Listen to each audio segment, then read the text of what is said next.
আমি সন্ধ্যার সময় আছি না, আমি সামনে রাখতে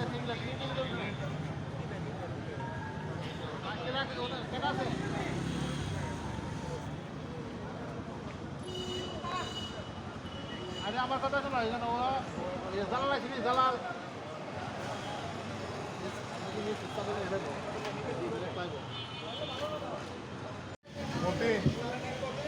খাবার হবে না।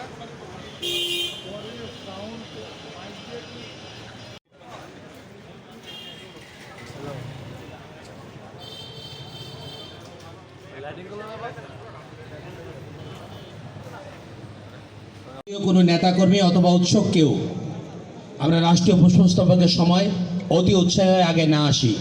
আমরা শৃঙ্খলার সাথে রাষ্ট্রীয় কাজটি সম্পাদন করার পরে রাজনৈতিক কর্মী, বিভিন্ন সামাজিক সংগঠন এবং সরকারি বেসরকারি সংগঠনের পুষ্পস্তবক পক্ষ থেকে পুষ্পস্তবক অর্পণ করবেন।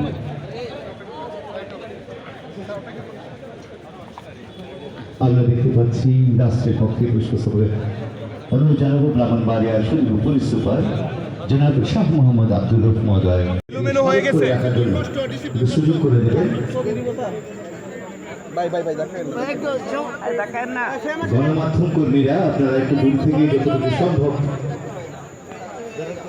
এই ছবিগুলো নেবেন। আমরা দেখতে পাচ্ছি রাষ্ট্র ও জেলা প্রশাসনের পক্ষে জেলা প্রশাসক শারমিন আক্তার জাহান, ব্রাহ্মণবাড়িয়া সংসদীয় আসনের পক্ষ থেকে মাননীয় সংসদ সদস্য জনাব খালেদ হোসেন মাহবুব শ্যামল এবং ব্রাহ্মণবাড়িয়া জেলা পুলিশের পক্ষ থেকে পুলিশ সুপার জনাব শাহ মোহাম্মদ আব্দুর রউফ পুষ্পস্তবক অর্পণ করছেন।